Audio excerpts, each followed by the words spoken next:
Welcome back candidates, I am Chetna Mishra from weekend Kanpur. आज हम discuss करेंगे जनरल एप्टीट्यूड टेस्ट के previous year question which were asked in 2024।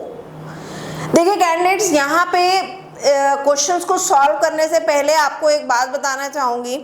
General aptitude test एक ऐसा test है जिसकी हम लोगों की पहले से प्रिपरेशन नहीं होती, और यहाँ पे जो टॉपिक्स जिनसे हमसे क्वेश्चन पूछे जाते हैं वो है हमारे reasoning, general knowledge, general awareness, current affairs, quantitative aptitude, numerical ability, mental ability के क्वेश्चन जो है हमसे यहाँ पे पूछे जाते हैं। और जैसा कि मैंने प्रीवियस ईयर क्वेश्चंस में देखा है, क्वांटिटेटिव एप्टीट्यूड की वेटेज जो है वो काफ़ी ज़्यादा होती है, और जनरली जो है यही एक ऐसा सब्जेक्ट है हम लोग सोचते हैं कि बहुत इजी है, हो जाएगा, लेकिन कंसेप्ट हमको जो है रिवाइज करने होते हैं, सिलेबस काफ़ी लेंदी होता है, टाइम हमारे पास काफ़ी कम होता है, तो इसकी प्रैक्टिस हमें बहुत ज़्यादा चाहिए होती है। तो इसलिए मुझे लगा कि आप लोगों के साथ मुझे क्वांटिटेटिव एप्टीट्यूड के क्वेश्चंस को जो है डिस्कस करना चाहिए, जिससे कि आपको एक फेयर आइडिया मिल सके कि किस तरीके के क्वेश्चंस जो है यहाँ पे पूछे जाते हैं।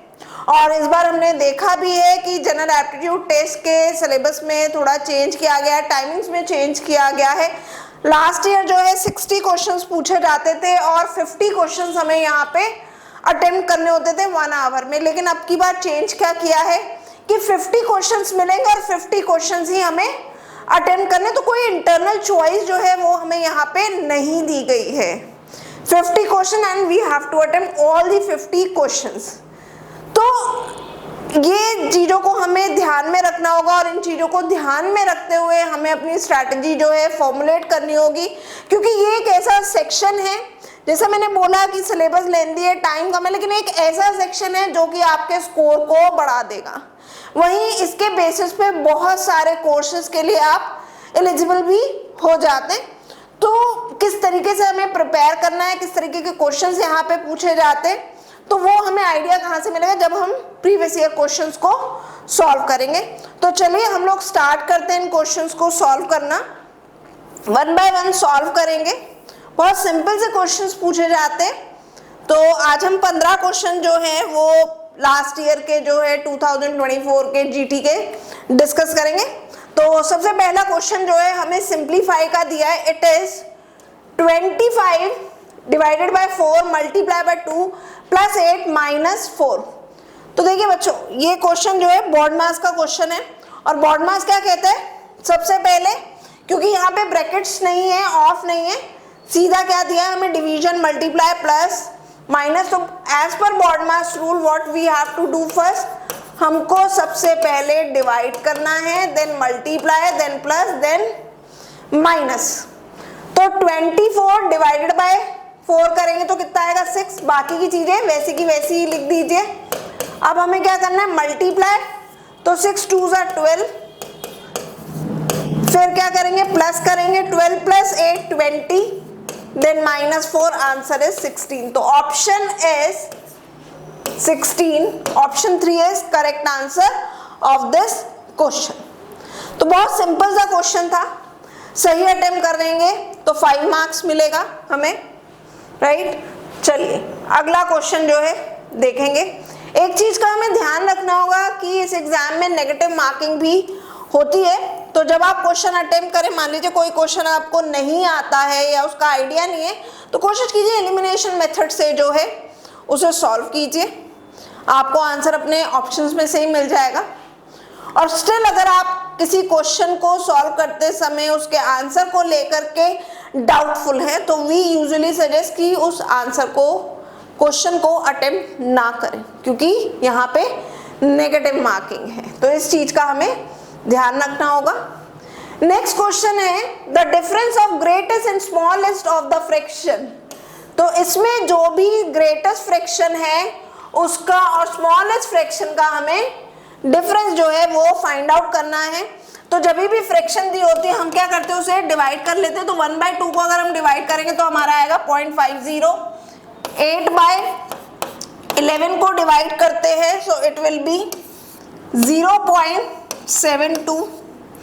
कोशिश कीजिए 2 डिजिट तक ही कीजिए, 2 डेसिमल में।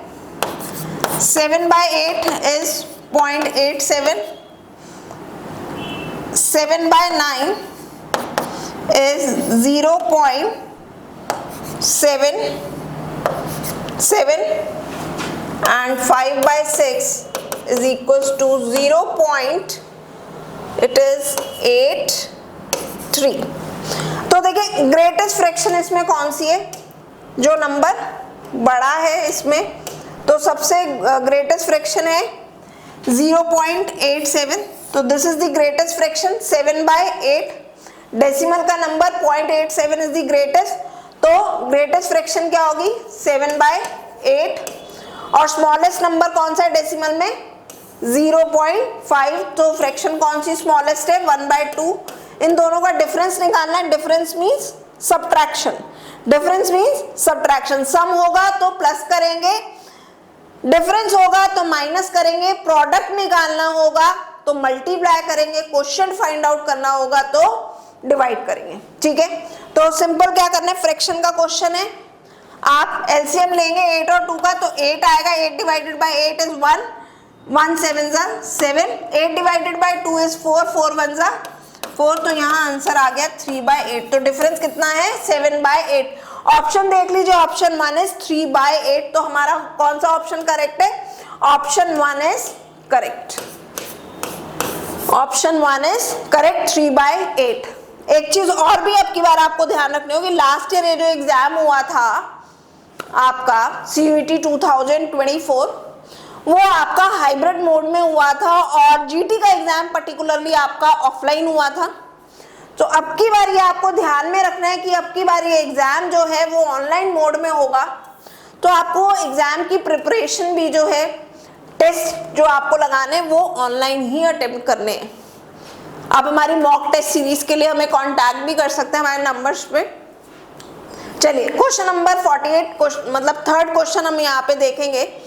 थर्ड क्वेश्चन है, the sum of LCM and HCF of two numbers is 854, कि एलसीएम और एचसीएफ जो है दो नंबर्स का अगर हम उसे प्लस कर देते हैं तो वो कितना आ जाता है 854।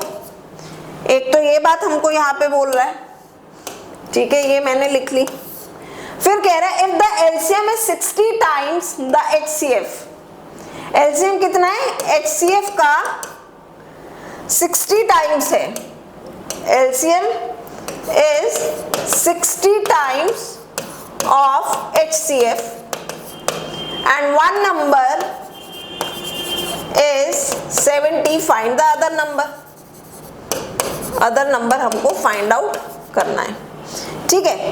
so LCM कितना है 60 times of HCF, तो HCF को मैंने consider H कर लिया, यहाँ पे लिख देते हैं 60H और HCF की जगह पे HCF ही लिखेंगे, 854 के इक्विवेलेंट कर दीजिए, इट इज बेसिकली 1, तो 60 plus 1 is 61, H equals to 854, H की वैल्यू हमारी निकल आएगी, ये डिनोमिनेटर में चला जाएगा, इट विल बी 14, तो HCF कितना आ गया 14 आ गया। अब LCM कितना है, LCM हमें क्या बोल रहा है 60 टाइम्स ऑफ HCF, तो 14 से मल्टीप्लाई कर देंगे तो LCM हमारा आ जाएगा 840।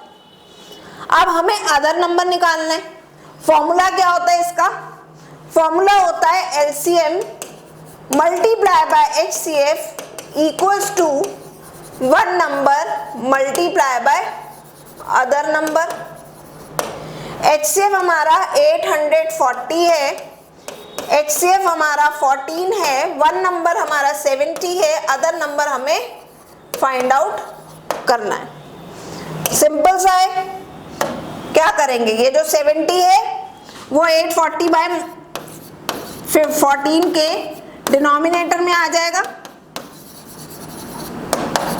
सो 0 से 0 कैंसिल, यहाँ आया 1, यहाँ आया 12, 12 को 14 से मल्टीप्लाई करेंगे candidates, so it will B 168, answer कितना आ जाएगा 168, so option 3 is the correct answer. इस वाले क्वेश्चन का ऑप्शन 3 जो है वो करेक्ट आंसर है। 3 क्वेश्चन हमने सॉल्व कर लिए। एक चीज आपने नोटिस की होगी, जो क्वेश्चंस यहाँ पे पूछे गए वो फॉर्मूला बेस्ड हैं। फॉर्मूलाज हमें बहुत अच्छे से रिवाइज्ड होने चाहिए हैं, राइट। और उसके लिए हम करेंगे क्या कि एक शीट लेंगे और जो है हर शीट पे जो है हर चैप्टर के बेसिकली जो फॉर्मूलाज हैं उन्हें नोट कर लीजिए। एक जो है छोटा सा डायरी बना लीजिए या 4-5 पेज की एक छोटी सी नोटबुक बना लीजिए और उसमें जो भी टॉपिक्स हैं क्वांटिटेटिव एप्टीट्यूड के, हर टॉपिक वाइज जो फॉर्मूलाज हैं उनको नोट कर लीजिए, क्योंकि फॉर्मूलाज आपको बहुत अच्छे से मालूम होने चाहिए। चलिए नेक्स्ट क्वेश्चन करते हैं। तो 3 क्वेश्चन हमने सॉल्व कर लिए, अगला क्वेश्चन देखते हैं। ओके, तो next question is the present age of Harish is 8 times the sum of the ages of his 2 sons at present। कि हरीश की एज कितनी है, उसके 2 बेटों की एज का जो टोटल है उसके 8 टाइम्स है। So Harish age is 8 times of his sons age of the age of his 2 sons. ठीक है ना, ठीक है। तो हरीश की एज कितनी आ गई, h इक्वल्स टू 8s। ठीक है, क्योंकि दोनों की एज का सम जो है उसके इक्विवेलेंट है और हम हमेशा क्या करते हैं 2 ही वेरिएबल लेते हैं, 2 से ज्यादा नहीं लेते। अब अगला क्या है, after 8 years his age will be 2 times the sum of the ages of his son. अब ये हरीश है, ये उसके सन है। ठीक है, आफ्टर 8 years हरीश की एज कितनी होगी, h + 8 और उसके सन की एज कितनी होगी, क्योंकि 2 बच्चे हैं तो दोनों की एज कितनी बढ़ेगी, 8-8 साल बढ़ेगी। अगर एक बच्चे की एज 8 साल बढ़ रही है तो 2 बच्चों की कितनी बढ़ेगी, 16 years। तो यहाँ पे 16 प्लस कर दिया और कितने टाइम्स है उसके, 2 टाइम्स, तो 2 से इसे मल्टीप्लाई कर दीजिए। ठीक है, अब h कितना था हमारा, h was equal to 8s, तो h की जगह सब्स्टिट्यूट कर दीजिए 8s को, जिससे हमें हमारा एक वेरिएबल मिल जाए। इसको मल्टीप्लाई करेंगे, 2 को s से करेंगे 2s और 16 से करेंगे 32। अब इसको इधर ले जाएंगे, प्लस में है तो माइनस हो जाएगा और ये वाला 8 राइट हैंड साइड पे ले जाएंगे तो 32 - 8, तो it will be 6। s is equals to 24, तो s की वैल्यू कैंडिडेट्स आ जाएगी 24/6 इक्वल्स टू 4। ठीक है, उसके दोनों बच्चों की एज कितनी है, प्रेजेंट एज कितनी है, 4 है। अब उसने क्या पूछा है हमसे, क्वेश्चन पूछा है the present age of Harish in years. Present age पूछे तो प्रेजेंट एज कितनी थी, h is equals to 8s, right. तो प्रेजेंट एज हरीश की निकाल लेते, s कितना हमारा आया था, s हमारा आया था 4, तो 8 को 4 से मल्टीप्लाई कर देंगे, इट विल बी 32 ईयर्स। तो हरीश की प्रेजेंट एज कितनी है, 32 years. So here option 2 is correct, option 2 is correct, it is 32 years. तो 4 क्वेश्चन हमने यहाँ कर लिए। काफी अच्छा इसे आपको आइडिया मिल रहा होगा कि किस तरीके से क्वेश्चन जो है पूछे जाते हैं। बहुत सिंपल क्वेश्चंस पूछे जाते हैं, प्रोवाइडेड हमारी प्रैक्टिस जो है वो अच्छी होनी चाहिए है। तो उसके लिए आपको करना क्या है, चैनल पे नए हैं तो चैनल को सब्सक्राइब करेंगे, वीडियो को लाइक करेंगे, अपने फ्रेंड्स के साथ जो इस साल CUET 2025 अपीयर करने वाले हैं उनके साथ इस वीडियो को शेयर करेंगे और इसी तरीके के और भी वीडियोस जो है आपको मिलते रहे, उसके लिए चैनल को जरूर सब्सक्राइब कर लेंगे, अपने फ्रेंड्स को सजेस्ट कर देंगे। कोई टॉपिक में प्रॉब्लम आती है तो उसके लिए आप हमें कमेंट सेक्शन में लिख के भेजेंगे, क्वेश्चन भेजेंगे, आपका जो भी क्वेश्चन है वो क्वेरी जो है उसे सॉर्ट आउट किया जाएगा। चलिए नेक्स्ट क्वेश्चन देखते हैं। In an examination it is required to get 300 marks to pass. एक एग्जाम में पास होने के लिए कितने मार्क्स चाहिए, 300 मार्क्स चाहिए। A student gets 225 मार्क्स, और बच्चे को कितने मार्क्स मिले, 225 मार्क्स मिले एग्जाम में, मतलब वो फेल हो गया। पास होने के लिए 300 मार्क्स चाहिए थे और कितने मिले, 225, and is declared fail by 10%। और कितने परसेंट मार्क्स से फेल हुआ, 10% मार्क्स से फेल हो गया। What are the maximum marks of the examination? तो एग्जाम के मैक्सिमम मार्क्स जो हैं, टोटल मार्क्स जो हैं वो कितने थे, कितने मार्क्स का एग्जाम था, this we have to find out. तो let the maximum marks B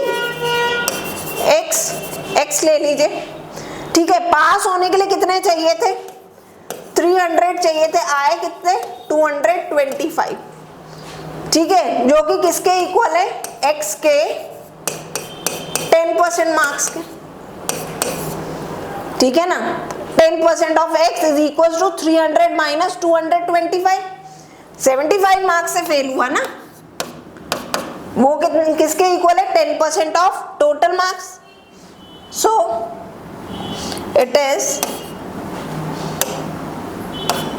0 से 0 कैंसिल हो गया, क्रॉस मल्टीप्लाई कर देंगे, सो it will B 75 multiply by 10, x की वैल्यू कितनी आ गई कैंडिडेट, इट इज 750 मार्क्स। बहुत ही सिंपल सा क्वेश्चन था। तो कितने मार्क्स का एग्जाम था, 750 मार्क्स का था। Option 2 is the correct answer. So 1 minute का टाइम हमारे पास अप्रोक्सीमेटली होता है, ठीक है ना। 50 क्वेश्चन है, 60 मिनट्स, बल्कि more than 1 minute we have time, ठीक है ना, अप्रोक्सीमेटली 1 मिनट 10 सेकेंड्स। तो सिंपल क्वेश्चन है, आराम से, बड़े आराम से जो है 30 to 40 सेकेंड में जो है सॉल्व हो जाएंगे। अगला क्वेश्चन देखेंगे, question number 51। In a class of 40 student, एक क्लास है जिसमें 40 स्टूडेंट्स है, ratio of boys and girls is 3:2। अब क्लास में 40 स्टूडेंट्स हैं और बॉय और गर्ल का रेशियो दिया है 3:2। Average marks scored by boys is 42 and that of girls by it is 46। तो एवरेज मार्क्स जो है, जो बॉय को मिले वो कितने हैं, 42 है, और वही गर्ल्स को कितने मिले, 46। Then the average marks scored by the whole class, पूरी क्लास का एवरेज जो है वो कितना है, that we have to find out. अब ये फाइंड आउट करने से पहले ये देख लेते हैं कि नंबर ऑफ बॉयज और नंबर ऑफ गर्ल्स कितने। टोटल स्टूडेंट्स थे 40, ठीक है। बॉय और गर्ल हमें फाइंड आउट करने, बॉय कितने 3 पार्ट और गर्ल्स कितनी है 2 पार्ट। तो इट इज 3/5। कैसे किया 3/5, डिनोमिनेटर में क्या करते हैं, हमेशा जो भी रेशियो दिया होता है उसे प्लस कर देते हैं, ऐसे हो जाएगा 2/3 + 2, सो इट विल बी 3/5 एंड 2/5, ठीक है। आप टोटल नंबर ऑफ स्टूडेंट्स से मल्टीप्लाई कर दीजिए, सो नंबर ऑफ बॉयज आ गए आपके 24 और नंबर ऑफ गर्ल्स आ गई 16, ठीक है। नंबर ऑफ बॉयज कितने आ गए, ये मैंने यहाँ ब्रैकेट में लिख दिया 24, गर्ल्स आ गई 60, टोटल आप करेंगे 24 and 16 is 40। अब हमें क्या दिया, average marks scored by boys and average marks scored by girls, this is given to us. तो बॉयज 24 है और कितने एवरेज मार्क्स है, एक बच्चे का 42, तो 24 बॉयज का कितना मार्क्स होगा, वो आ जाएगा यहाँ से मल्टीप्लाई करके। ऐसे गर्ल्स का आ जाएगा, टोटल गर्ल्स है 16 और 46 एवरेज मार्क्स जो हैं वो उन्हें मिले, ठीक है। तो पहले टोटल मार्क्स निकाल लेते बॉयज और गर्ल्स के। 42 को 24 से मल्टीप्लाई करेंगे, 24 2s are 48, 24 4s are 96 + 4 100, तो बॉयज के टोटल मार्क्स है 1008। गर्ल्स के भी ऐसे निकाल लेंगे, 16 6s are 96, 16 4s are 64 + 9 73, दोनों को प्लस कर लीजिए, टोटल मार्क्स आ जाएंगे पूरी एंटायर क्लास के, ये आ गया आपका 44 1744। टोटल मार्क्स कितने आ गए 1744 और टोटल स्टूडेंट्स हमें मालूम ही है इट इज 40। एवरेज मार्क्स निकालने पूरी क्लास के, average marks of whole class. तो क्या करेंगे, एवरेज निकालने के लिए टोटल मार्क्स को टोटल स्टूडेंट से डिवाइड कर देंगे तो 1744 डिवाइडेड बाय 40, 2 के टेबल से कैंसिल किया, यहाँ 20 आया, यहाँ आया 8, 7 2, यहाँ आया 10, यहाँ आया 4 3 6, 436 बाय 10 is 43.6। आगे इसलिए नहीं किया क्योंकि डिनोमिनेटर में 10 था, सीधा डेसिमल लगा देंगे तो 43.6 is the average marks scored by the entire class। Option में देख लेते, so option 2 is the right answer। तो क्या करेंगे, जब हम पेपर अटेम्प्ट करेंगे क्योंकि सीबीटी मोड में होगा तो हमें ऑप्शन 2 पे टिक करना होगा, है ना। अपने माउस को कहाँ क्लिक करना होगा, ऑप्शन 2 पे। चलिए अगला क्वेश्चन। नेक्स्ट क्वेश्चन है the sum of 3 numbers is 136। 3 number हैं और 3 नंबर का टोटल कितना है 136। 3 नंबर ले लीजिए, a plus B plus C equals to 136। अब वो कह रहे हैं if the ratio between first and second number is 2:3। अब वो कह रहा है कि a रेशियो b जो है, फर्स्ट नंबर a है, सेकंड नंबर b है, थर्ड नंबर है c, तो कितना है उनका रेशियो 2:3। और सेकंड एंड थर्ड नंबर का रेशियो क्या कह रहे हैं, and that between the second and third number is 5:3। तो b रेशियो c इज 5:3। अब देखिए a का रेशियो है, b c का रेशियो है, लेकिन b का जो है मतलब जो रेशियो का पार्ट है वो अलग अलग है। तो क्या करेंगे, यहाँ पे 5 है b, तो इसको ऊपर वाले से मल्टीप्लाई कर देंगे, और ऊपर वाले में b का पार्ट कितना है 3, तो इसे 3 से मल्टीप्लाई कर देंगे। सो ये हमारा कितना आ जाएगा, जब आप इसे मल्टीप्लाई करोगे तो ये हमारा आ जाएगा 5 2 ज़ा 10 रेशियो 5 3 ज़ा 15, और इधर आ जाएगा 15 रेशियो 3 3 ज़ा 9। सो a हमारा कितना आ गया 50, a is 10, a is 10, not exactly 10, it is 10 parts, ठीक है। So let it be 10x, a को ले लीजिए 10x, अब b देखो दोनों में सेम हो गया तो it will B 15x, c हमारा कितना हो गया 9x इक्वल्स टू 136। इन तीनों को जब प्लस करेंगे तो हमारा आ जाएगा 25 plus 9 is 34x equals to 136। x is equals to 136 by 34, यहाँ आया 17, यहाँ आया 68 1 4। तो x की वैल्यू कितनी आ गई 4 आ गई। अब पूछा क्या है हमसे, then the first number is, first number की वैल्यू पूछिए।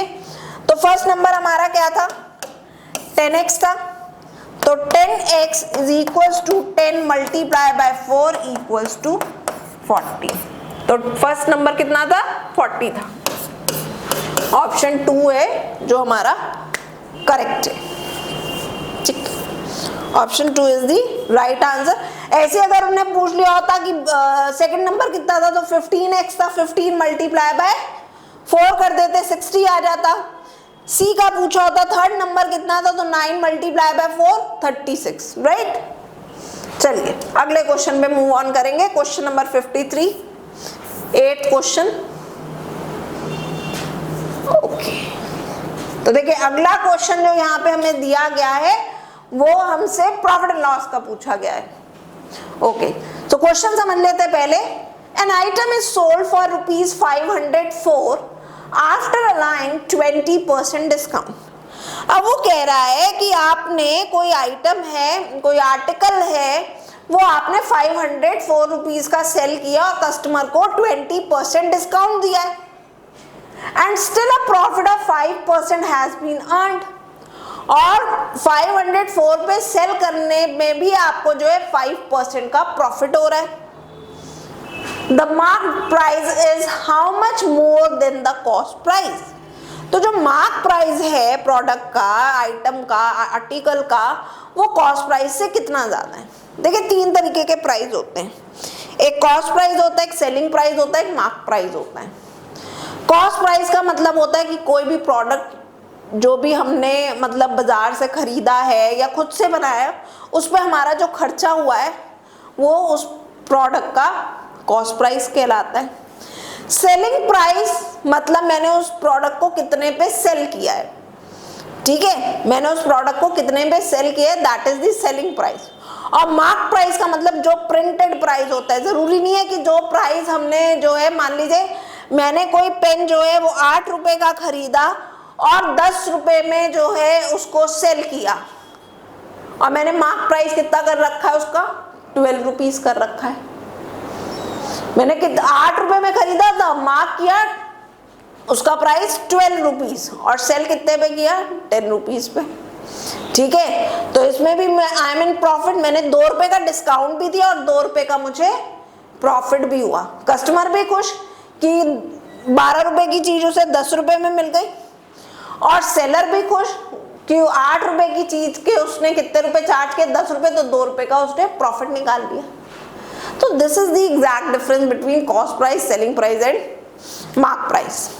अब यहाँ पे क्या कह रहा है, 504 में किसी आइटम को आपने सेल किया, सेलिंग प्राइस इज 504, डिस्काउंट आपने कितना दिया है 20% और प्रॉफिट परसेंटेज आपका कितना है 5%, ठीक है। अब वो पूछ रहा है कि मार्क प्राइस जो है वो कॉस्ट प्राइस से कितना ज्यादा है, this we have to find out.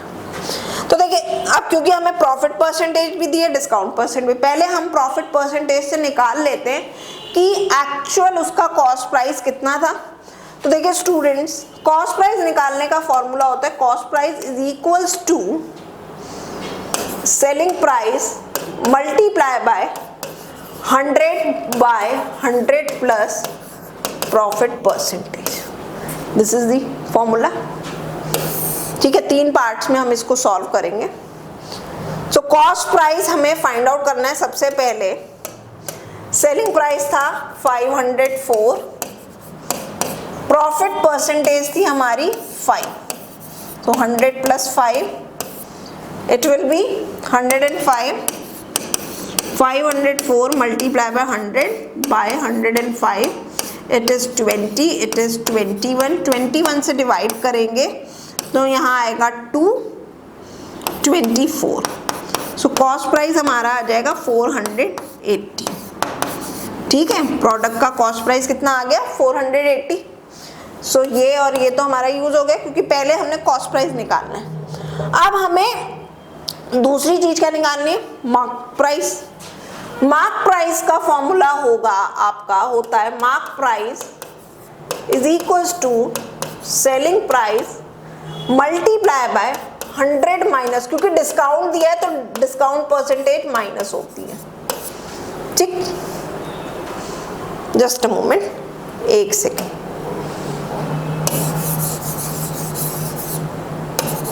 It will be 100 by 100 minus discount percent, right.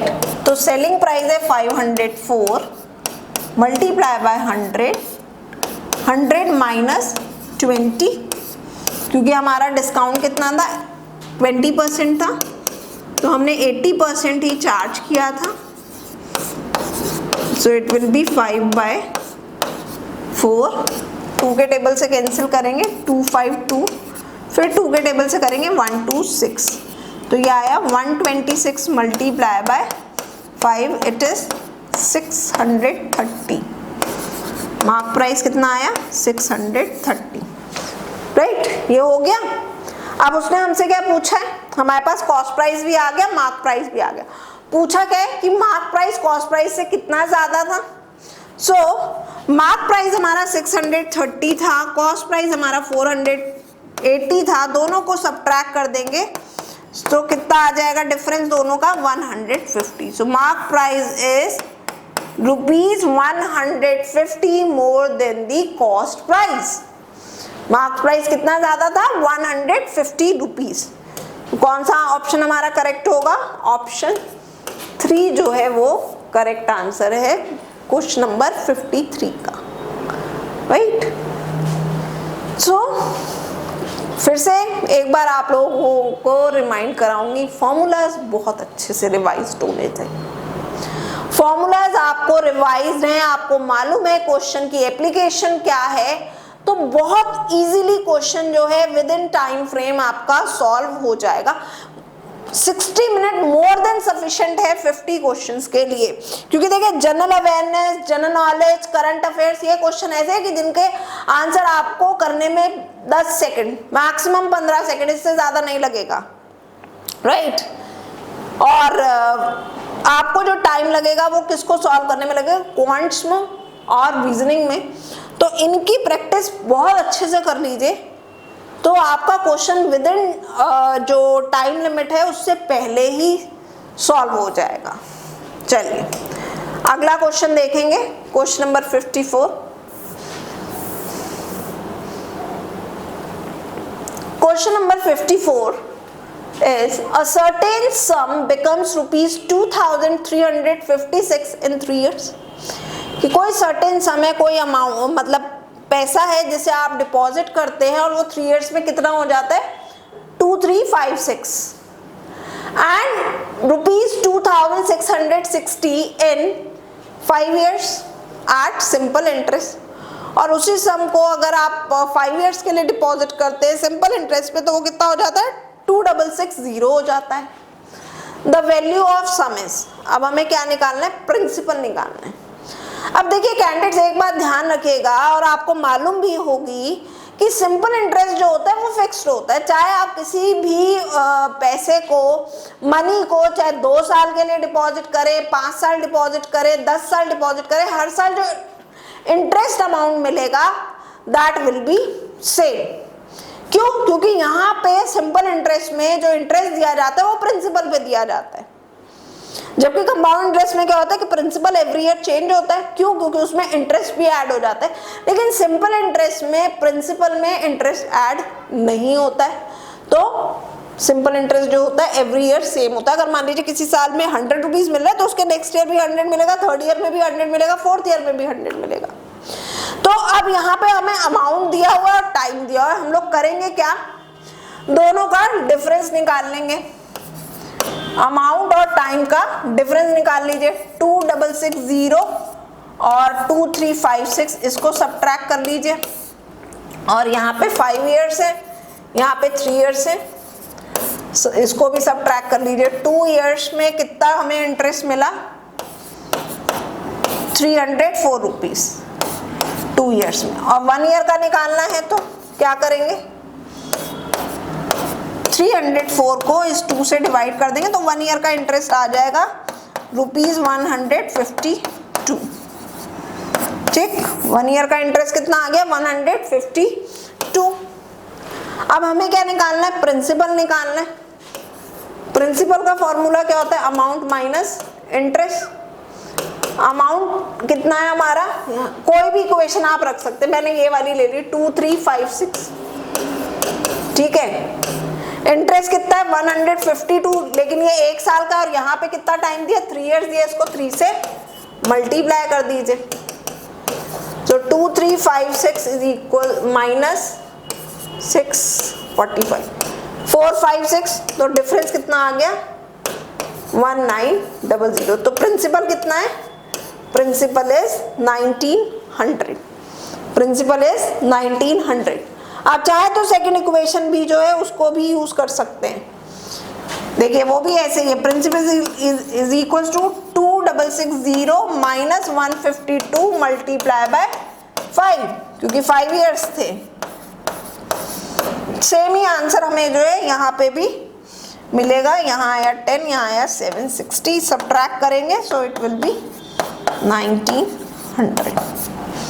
तो principal is 1900, option 3 right answer है। वो काफी सिंपल से क्वेश्चंस हैं, बहुत सिंपल पूछा जाता है।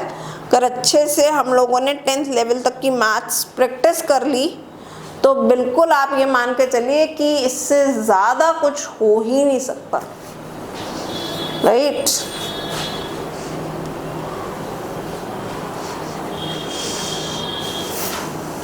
नेक्स्ट क्वेश्चन देखेंगे, question number 55, 10th question of this video.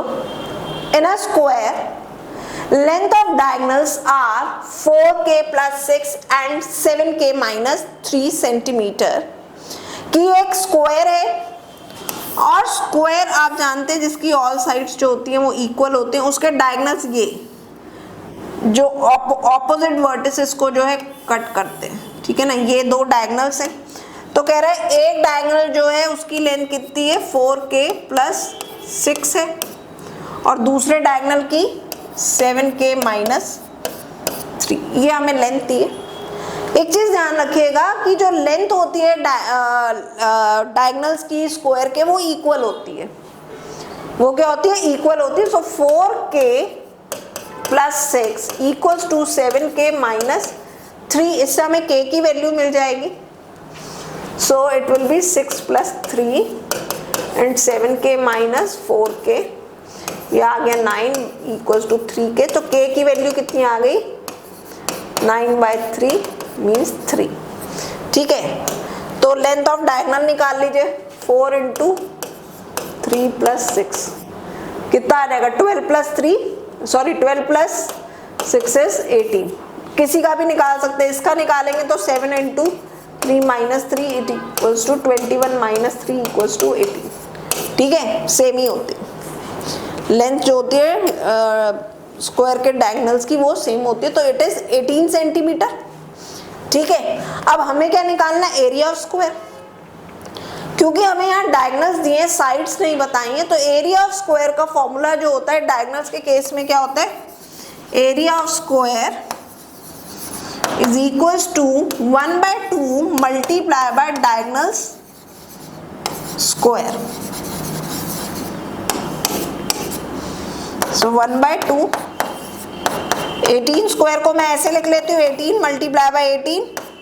2 से कैंसिल किया 9. सो 9 को 18 से मल्टीप्लाई करेंगे. 18 9 इज 162.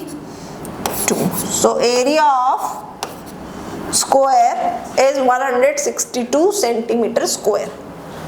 ऑप्शन 2 सही आंसर क्या है हमारा? ऑप्शन 2 जो है वो सही आंसर है. 162 सेंटीमीटर स्क्वायर. अच्छा, ये भी ध्यान रखना है कि जो हमारा एरिया होता है उसकी जो यूनिट्स होती हैं वो हमेशा हमारी क्या होंगी? स्क्वायर के इसमें, रेक्टेंगल के केस में हमेशा स्क्वायर यूनिट्स आएंगी. ठीक है, और अगर वैसे वॉल्यूम अगर हमें निकालना पड़ जाए तो उस केस में हमारी जो वॉल्यूम की यूनिट्स होती है वो हमेशा क्यूब यूनिट्स में आती हैं.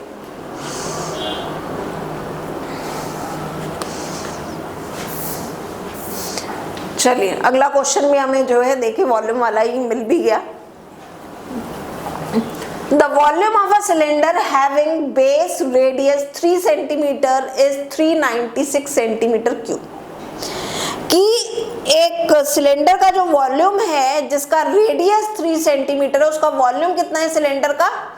396 सेंटीमीटर क्यूब है. Find its curve surface area in centimetre square. Curve surface area हमें फाइंड आउट करना है. ठीक है, so volume of cylinder is, पहले तो फॉर्मूला जान लेते क्या है. वॉल्यूम ऑफ सिलेंडर ये हमें दिया हुआ है 396 सेंटीमीटर क्यूब. फॉर्मूला इसका कितना होता है? पाई आर स्क्वायर एच. ठीक, और हमें निकालना क्या है? कर्व सरफेस एरिया निकालना है. तो curve surface area of cylinder का फॉर्मूला हमारा होता है 2 पाई आर एच. अब पाई की वैल्यू हमें कितनी बोली है? 22/7 लेनी है. तो 22/7 यहाँ पे सब्स्टिट्यूट किया. रेडियस हमें दिया है 3, तो 3 square means 3 multiply by 3. h equals to 396. Cross multiply कर देंगे, h यहीं रह जाएगा. 396 multiply by 7 divided by 22 multiply by 3 multiply by 3. 3 1 जा 3, इट विल बी 132. फिर 3 के टेबल से कैंसिल करेंगे तो ये हमारा आ जाएगा 44. 22 2 जा 44. तो देखिए हमारा जो हाई है वो कितना आ गया 14 सेंटीमीटर। कितना आ गया 14 सेंटीमीटर। अब हमें क्या निकालना है, कर्व सरफेस एरिया निकालना है। सो 2 pi is 22/7, r is 3, h is 14, ये कैंसिल हो गया, 2 आ गया। सो इट इज 44 इंटू 6, 6 4 24, 24 और 2 26, 264 centimetre square is the answer. तो कर्व सरफेस एरिया कितना आया 264 सेंटीमीटर स्क्वायर। कौन सा ऑप्शन करेक्ट है, option 3 is the right answer. Option 3 क्या है इसका करेक्ट आंसर है 264 सेंटीमीटर स्क्वायर, राइट। काफी सिंपल सा क्वेश्चन था, बस हमें क्या चाहिए था, हमें इस क्वेश्चन को सॉल्व करने के लिए वॉल्यूम ऑफ सिलेंडर और curve surface area of cylinder का फॉर्मूला मालूम होना चाहिए था। तो 11 क्वेश्चंस हमने सॉल्व कर लिए, टोटल हम आज 15 करने वाले हैं। 12th क्वेश्चन,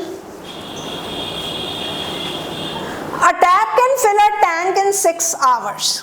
एक टैप जो है एक टैंक को 6 आवर्स में फिल कर सकता है। सो 1 आवर में टैप कितना फिल करेगा, 1/6 टैंक। ठीक, चलिए अभी आगे पढ़ते question. After half the tank is fill, कि जब आधा टैंक फिल हो जाता है 3 more similar taps are open.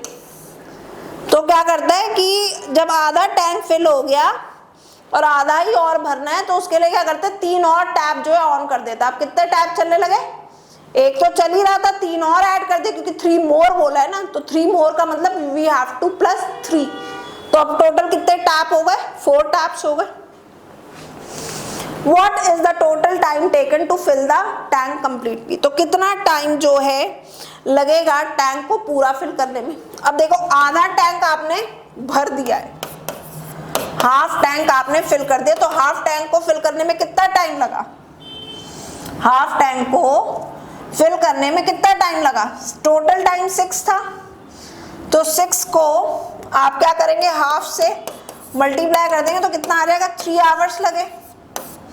आधा टैंक तो आपका 3 आवर्स में फिल हो गया। अब रिमेनिंग हाफ कितने टाइम में फिल होगा, अब रिमेनिंग हाफ कितने टाइम में होगा। जब एक टैप चल रहा था तो 1 घंटे में कितना टैंक फिल हो रहा था, 1/6 हो रहा था। अब वहीं पे 4 टैप्स चलेंगे तो कितना टाइम लगेगा, 4/6 आवर लगेगा, 4/6 आवर लगेगा, 2/3 आवर। ठीक है ना, जब 4 टैप्स चल रहे हैं। अब हमें कितना फिल करना है, आधा ही टैंक भरना है। आधा टैंक भरने में कितना टाइम लगेगा, 2/3 से डिवाइड कर देंगे। सो हाफ ये हो गया 3/2, तो इट इज 3/4 आवर। और 3/4 आवर को हम क्या करेंगे मिनट्स में चेंज कर लेंगे, तो 1 आवर में कितने मिनट होते हैं, 60 मिनट्स होते हैं, इट इज 15। तो बाकी का आधा टैप फिल करने में टैंक फिल करने में 45 मिनट्स लगेंगे। तो टोटल टाइम कितना लगा, यहाँ 3 आवर्स लगे और यहाँ 45, तो टोटल टाइम लगा 3 आवर्स 45 मिनट। कितना टाइम लगा, 3 आवर्स 45 मिनट्स। तो option 4 is the right answer. ठीक, ऑप्शन 4 जो है वो हमारा करेक्ट आंसर है इसके लिए। सिंपल क्वेश्चन है, लॉजिक बेस्ड है, एप्लीकेशन बेस्ड है। प्रैक्टिस की रिक्वायरमेंट यहाँ पे थोड़ी रहेगी, तो प्रैक्टिस करते रहिए डेली का। आप ये मान के चलिए कि हमें 1 और 1.5 आवर जो है, 1.5 आवर भी नहीं तो 1 घंटा तो क्वांट्स और रीजनिंग की प्रैक्टिस के लिए डिवोट करना ही करना है। आप इतना कर लेते हैं, that is more than sufficient. चलिए नेक्स्ट क्वेश्चन देखते हैं। अ train running at the speed of 80 kilometre per hour, एक ट्रेन जो है वो 80 किलोमीटर पर आवर की स्पीड से चल रही है, क्रॉसेस अ 350 मीटर लॉन्ग टनल और एक 350 मीटर लॉन्ग टनल को क्रॉस करते हुए जाती है कितने टाइम में? इन 36 सेकेंड्स। कितना टाइम लगाती है टनल को क्रॉस करने में? 36 सेकेंड्स लगाती है। The length of the train is, train की लेंथ निकालनी है। अब देखिए कैंडिडेट्स, यहाँ पे हमें स्पीड जो है वो किलोमीटर पर आवर में दी है, तो सबसे पहला काम आपको क्या करना है, स्पीड को जो है मीटर पर सेकंड में चेंज कर लीजिए। क्यों? क्योंकि टनल की लेंथ हमें मीटर में दी और टाइम हमें सेकंड्स में दिया है। तो हम क्या करेंगे, सबसे पहले स्पीड को जो है मीटर पर सेकंड में चेंज कर लेंगे, और जब मीटर पर सेकंड में चेंज करते किलोमीटर पर आवर से, तो क्या करते हैं, 5/18 से मल्टीप्लाई करते हैं। ठीक है, अब आपके दिमाग में ये भी आएगा 5/18 कैसे आए। किलोमीटर कितने होते हैं, 1 किलोमीटर में कितने मीटर होते हैं, 1000, और आवर में कितने सेकंड होते हैं, 60 मल्टीप्लाई बाय 60। तो जब आप इसको सॉल्व करेंगे, यहाँ आया 5, यहाँ आया 3, तो आप देखिए यहाँ कितना आया, 80 मल्टीप्लाई बाय 5/80। तो जब भी किलोमीटर पर आवर को मीटर पर आवर में चेंज करते, मीटर पर सेकंड में चेंज करते, तो किससे मल्टीप्लाई करते, 5/18 से। और अगर मीटर पर सेकंड को चेंज करेंगे किलोमीटर पर आवर में, तब किससे मल्टीप्लाई करेंगे, तब 18/5 से। इसी का रेसिप्रोकल हो जाएगा, इसी का क्या हो जाएगा, रेसिप्रोकल हो जाएगा। सो ये आपका आ गया 9, आया 40, इट इज 200/9 मीटर पर सेकेंड। स्पीड कितनी आ गई, 200/9 मीटर पर सेकेंड। आप डिस्टेंस की बात आती है, यहाँ पे डिस्टेंस में जो लेंथ कंसिडर होगी वो किसके इक्वल होगी, total distance is equal to length of a train plus length of tunnel. और ट्रेन की लेंथ हमें नहीं मालूम, तो लेट इट बी x, और ये हो जाएगी, ये तो हमें दिए 350। ठीक है, अब फॉर्मूला क्या होता है हमारा, फॉर्मूला हमारा होता है डिस्टेंस का, distance is equal to speed into time. Distance का फॉर्मूला क्या होता है, स्पीड इनटू टाइम। तो बेटा डिस्टेंस जो है यहाँ पे x + 350, स्पीड है 200/9 और टाइम है 36। ये कैंसिल हो जाएगा, 1 यहाँ आया 4, तो ये कितना आ जाएगा, x + 350 इज इक्वल्स टू 800। तो x is equals to 800 minus 350, it is 450 metre. तो length of a train is 450। कितनी आ गई ट्रेन की लेंथ, 450। मैंने सिंपली कुछ नहीं किया, डिस्टेंस की जगह लिखा x + 350, स्पीड की जगह 200/9, टाइम की जगह 36 सेकेंड। 9 के टेबल से कैंसिल किया, 9 × 9, 9 × 4 = 36। 4 को जब 200 से मल्टीप्लाई करेंगे तो कितना आ जाएगा, 800। 800 इज इक्वल टू x + 350। 350 को जब मैं राइट हैंड साइड पे लेके गई तो ये माइनस हो जाएगा, तो 800 minus 350 is equal to 450 metre, right. अगला क्वेश्चन देखेंगे अपना,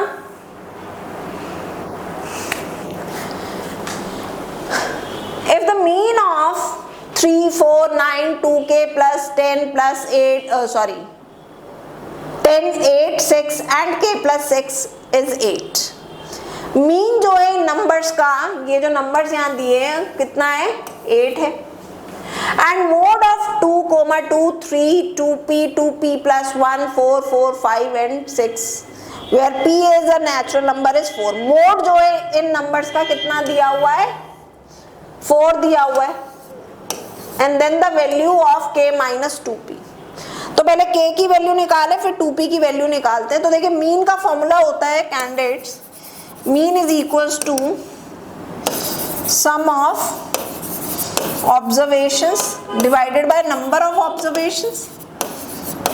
ठीक है, तो मीन हमें यहाँ दिया 8, सम ऑफ ऑब्जर्वेशन मीन्स ये सारे नंबर हमें प्लस करने, तो बहुत ज्यादा टाइम नहीं लेंगे, इनको सीधा प्लस कर लेंगे। 3 + 4 7, 7 प्लस 9 16, 16 प्लस इसको नहीं करेंगे, 16 प्लस 10 26, 26 एंड 8 34 प्लस 6 40 और इसको ले लेते 40 plus 6 is 46।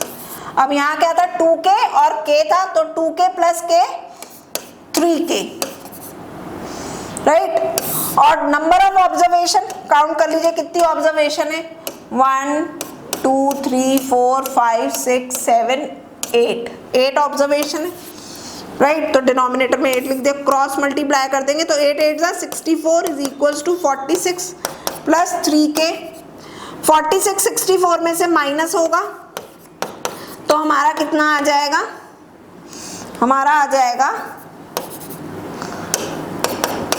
18। So 18 bye 3k की वैल्यू आ गई 6, ये निकल गया। अब मोड में आ जाए।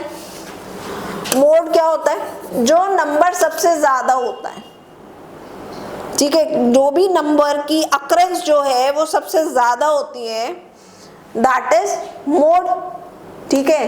तो 4 जो है यहाँ पे मोड है, मतलब इसमें नंबर 4 जो है बहुत बार आया, तो इट मीन्स 2p 4 है और ये कितना होगा 4 प्लस 1 इक्वल्स टू 5, क्योंकि जो नंबर बहुत ज्यादा आता है वही हमारा मोड होता है। तो इसमें हमारा मोड क्या था 4 था, है ना, क्वेश्चन में दिया था, तो यहाँ पे 2p की वैल्यू 4 हो जाएगी, ठीक। तो 2p की वैल्यू कितनी हो गई 4 हो गई। अब हमें क्या निकालना है, k माइनस 2p, k हमारा कितना है 6 और 2p कितना है 4, सब्ट्रैक्ट कर दीजिए 2, तो वैल्यू कितनी आ गई k माइनस 2p की 2, so option 3 is the right answer. Answer is 2. 6 minus 4 is 2. Option 3 correct है। तो ये हो गया हमारा मीन और मोड बेस्ड क्वेश्चन स्टैटिस्टिक्स का। देखिए हर टॉपिक जो है कवर करने की कोशिश की गई है एग्जाम में, ऐसा नहीं है कि कोई टॉपिक जो है वो रिपीट हुआ हो, सब डिफरेंट टॉपिक से क्वेश्चन जो है यहाँ पे पूछे जा रहे हैं। अब लास्ट क्वेश्चन यहाँ पे देखेंगे। लास्ट क्वेश्चन हमें यहाँ दिया है, in a triangle ABC points D and E are on AB and AC respectively. एक ट्रायंगल है ABC जिसमें AB पर पॉइंट D और AC की लेंथ में E पॉइंट जो है वो दिया हुआ है। तो इस तरीके से आपकी पिक्चर बन जाएगी। ये ट्रायंगल हमने बना लिया A, B and C, point D यहाँ आ गया AB पे और AC पे आ गया point E, such that DE is parallel to BC, और इस तरह से कि D और E जो है वो BC के पैरेलल है। इफ AD इज 6 सेंटीमीटर, वो कह रहे हैं कि AD जो है वो 6 सेंटीमीटर है, DB is 4 centimetre, AE is 9 centimetre, then the length of EC in centimetre is। तो हमें यहाँ क्या निकालना है, हमें AD की लेंथ दी है, DB की लेंथ दी है, AE की लेंथ दी है, EC की लेंथ हमें फाइंड आउट करनी है। तो बेसिकली ये जो क्वेश्चन है it is a question of similar triangles, और अकॉर्डिंग टू दिस इसका हम लोगों का फॉर्मूला क्या होता है, it is AD upon DB equals to AE upon EC। तो AD की लेंथ हमें दी थी 6, DB की दी थी 4, AE की दी थी 9 और EC हमें निकालना है, क्रॉस मल्टीप्लाई कर लीजिए। तो EC आपका यहाँ आ जाएगा equals to 9 multiply by 4 by 6। 3 के टेबल से काटेंगे तो यहाँ आ जाएगा 3 2 जा 6, 3 3 जा 9, फिर 2 के टेबल से रिड्यूस करेंगे, 2 1 जा 2, 2 2 जा 4। तो आंसर कितना है 3 इंटू 2 इक्वल्स टू 6, राइट। तो EC की वैल्यू हमारी कितनी आ गई, EC की वैल्यू आ गई 6 सेंटीमीटर। तो which option is correct, option 3 is the right answer. 6 centimetre जो है वो EC की लेंथ है। सो कैंडिडेट्स हमने आज जो है टोटल 15 क्वेश्चंस जो है which are basically of quantitative aptitude वो सॉल्व किए। इससे आपको काफ़ी अच्छे से आइडिया मिल गया होगा कि किस तरीके के क्वेश्चंस जो है पूछे जाते हैं और क्या चीज़ है जिस पे हमें ज़्यादा फोकस करना है। तो सबसे पहली चीज़ जो हमें फोकस करना है वो हमें फॉर्मूलाज पे करना है, क्वेश्चन की एप्लीकेशन पे वर्क करना और ज़्यादा से ज़्यादा प्रैक्टिस करनी है। तो वीडियो अच्छा लगा हो तो वीडियो को ज़रूर लाइक करेंगे, ज़्यादा से ज़्यादा अपने फ्रेंड्स के साथ जो CUET 25 में अपीयर कर रहे हैं उनके साथ इस वीडियो को शेयर करेंगे। चैनल पे बने रहेंगे, इसी तरीके के वीडियोस हम आपके लिए लेकर के आते रहेंगे जिससे कि आप बहुत अच्छे से प्रिपेयर कर सके CUET 25। So good luck candidates, stay tuned to the weekend Kanpur.